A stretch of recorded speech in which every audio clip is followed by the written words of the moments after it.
নমস্কাৰ প্ৰিয় দৰ্শক, মই নিৰঞ্জন শৰ্মাই পুনৰ এটি অতি গুৰুত্বপূৰ্ণ বিষয়ৰ ওপৰত ভিডিঅ' আপোনালোকৰ মাজলৈ লৈ আহিছোঁ।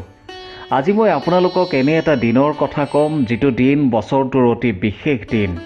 এই দিনটোত আপুনি যি কামেই কৰিব সকলোতে সফলতা পাব, সকলোতে সিদ্ধি হ'ব।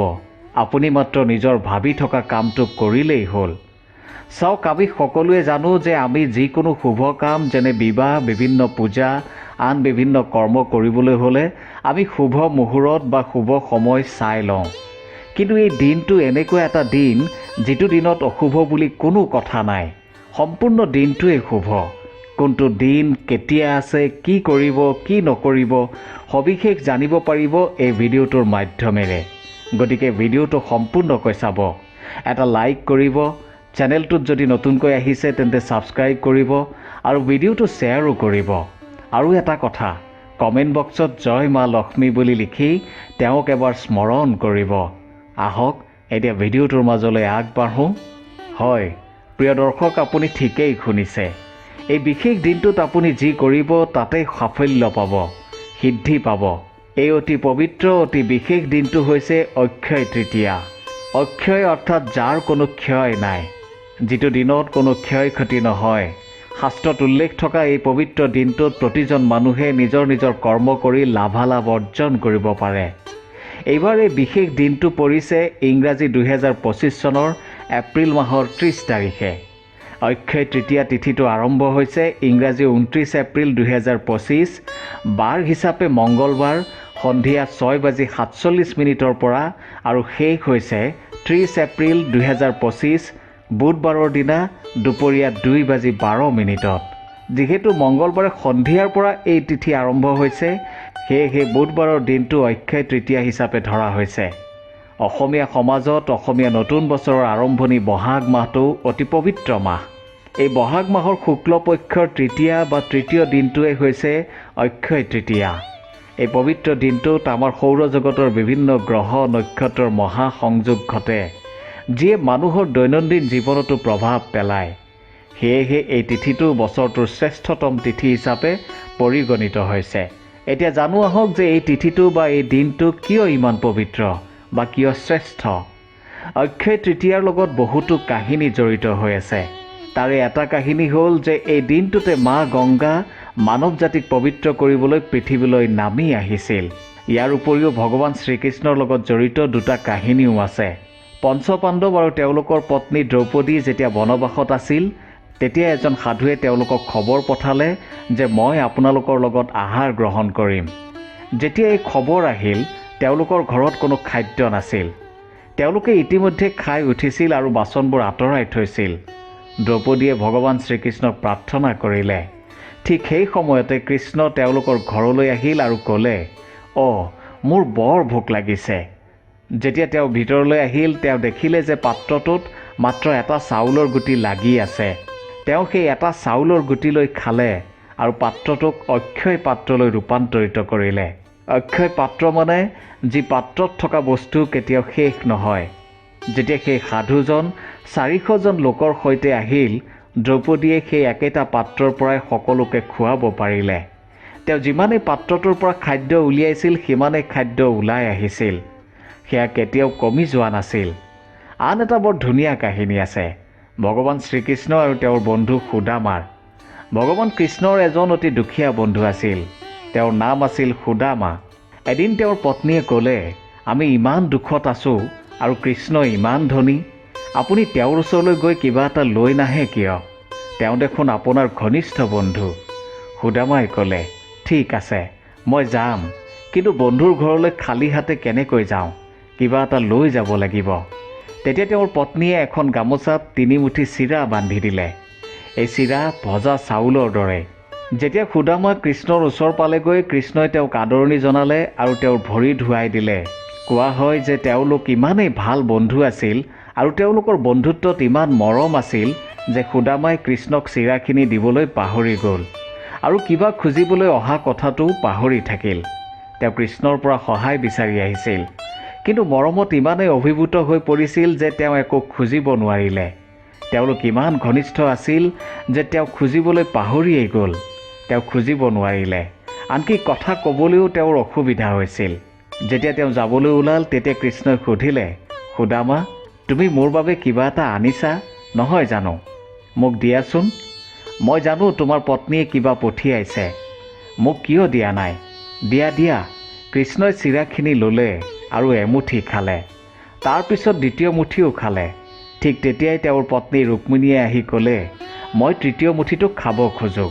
এইবোৰ হৈ থাকোঁতেই সুদামাই একো নোখোৱাকৈয়ে ঘৰলৈ উভতিল।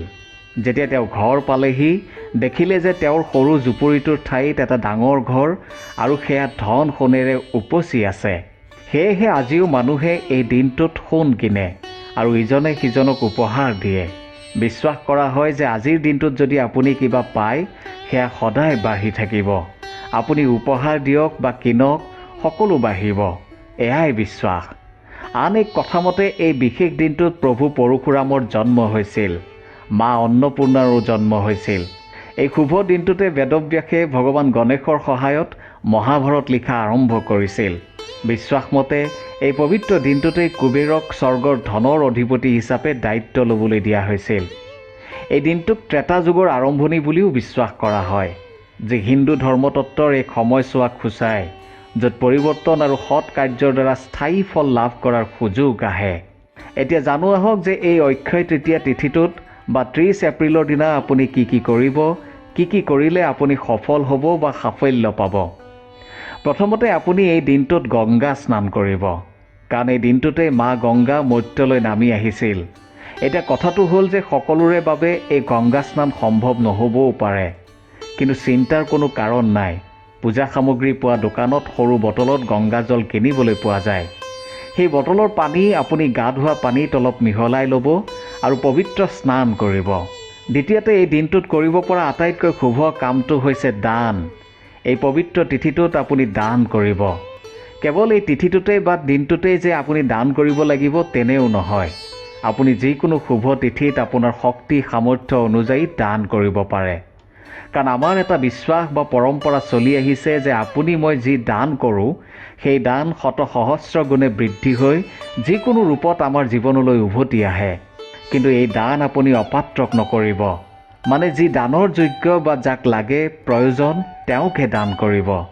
যাৰ আছে, যাৰ আপোনাৰ দানৰ কোনো প্ৰয়োজন নাই, তেনে দান কৰিলে নিষ্ফল হয় বুলি কোৱা হৈছে।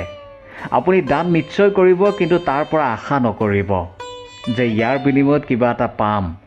বহুতেই এইখিনিতেই ভুল কৰে যে দান কৰে এই কাৰণে যাতে ভৱিষ্যতে তেওঁ কিবা এটা পাব। অন্ন দান কৰিব পাৰে, কোনোবা ভোকাতুৰক পেট ভৰাই খুৱাব পাৰে। শাস্ত্ৰত উল্লেখ আছে যে অন্নদান মহান দান। তৃতীয়তে আপুনি আপোনাৰ ঘৰত কোনো পূজা পাঠ কৰিব পাৰে, কাৰণ বহাগ মাহটোকো আমাৰ অসমীয়া সমাজত এক পবিত্ৰ মাহ বুলি গণ্য কৰা হয়। বিয়া বাৰু পূজা পাঠ আদি মানুহে বহাগতেই কৰিবলৈ ইচ্ছা কৰে। কোনোবাই যদি পূজা পাঠ নকৰে তেন্তে তেওঁলোকে নাম প্ৰসংগ কৰিব পাৰে। বিশেষকৈ ভগৱান বিষ্ণু আৰু মা লক্ষ্মীৰ পূজা আপুনি কৰিব পাৰে। আৰু যদি আপোনাৰ পূজা পাঠ কৰিবলৈ শক্তি বা সামৰ্থ্য নাই তেন্তে আপুনি বিষ্ণু মন্দিৰ বা মা লক্ষ্মী মন্দিৰ দৰ্শন কৰিব পাৰে, এভাগী শৰাই আগবঢ়াব পাৰে। চতুৰ্থতে আপুনি কোনো নতুন ব্যৱসায় আৰম্ভ কৰিব পাৰে, কাৰণ এই দিনটোত ভাবি চিন্তি আৰম্ভ কৰা ব্যৱসায়ে আপোনাক ভৱিষ্যতে সুফল দিব।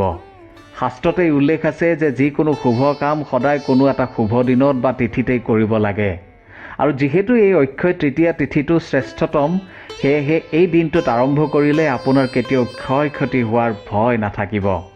যেনে আপুনি কাপোৰৰ ব্যৱসায় আৰম্ভ কৰিব পাৰে, হোটেলৰ ব্যৱসায় আৰম্ভ কৰিব পাৰে, দৰৱ পাতিৰ ব্যৱসায় কৰিব পাৰে, পানীৰ ব্যৱসায় কৰিব পাৰে, ইউটিউব চেনেল খুলিব পাৰে, কোনো নতুন কামৰ প্ৰশিক্ষণ ল'ব পাৰে।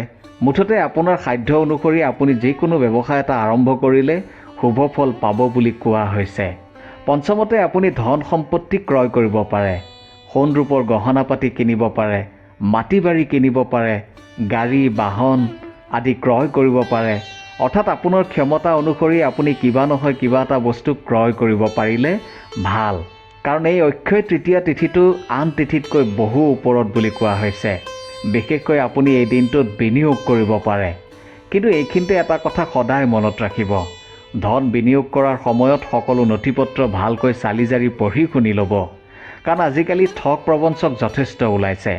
ষষ্ঠতে আপুনি যিকোনো মাংগলিক বা শুভ কৰ্ম কৰিব পাৰে, যেনে জাতকৰ্ম, নামাকৰণ, নতুন কাপোৰ লোৱা, ঋণ দান, ঋণ গ্ৰহণ, ক্ৰয় বিক্ৰয়, গৃহপ্ৰৱেশ, গৃহাৰম্ভ, ষোড়শ সংস্কাৰ আদি কৰিব পাৰে। গতিকে প্ৰিয় দৰ্শক, এই অক্ষয় তৃতীয়া তিথিটোৰ পবিত্ৰতাৰ কথা মনত ৰাখি আপুনিও আৰম্ভ কৰক এক নতুন কাম। যদি আপুনি এতিয়ালৈ কোনো কাম কৰিম বুলি ভবা নাই, তেন্তে আজিয়ে এটা কাম ভাবি লওক আৰু ইংৰাজী 30 এপ্ৰিল তাৰিখৰ পৰা সেই কামটো আৰম্ভ কৰক। মুঠতে আপোনালোকলৈ মোৰ এটাই অনুৰোধ যে এই দিনটো খালী যাবলৈ নিদিব। কিবা নহয় কিবা এটা আপুনি কৰিবই। ধন্যবাদ।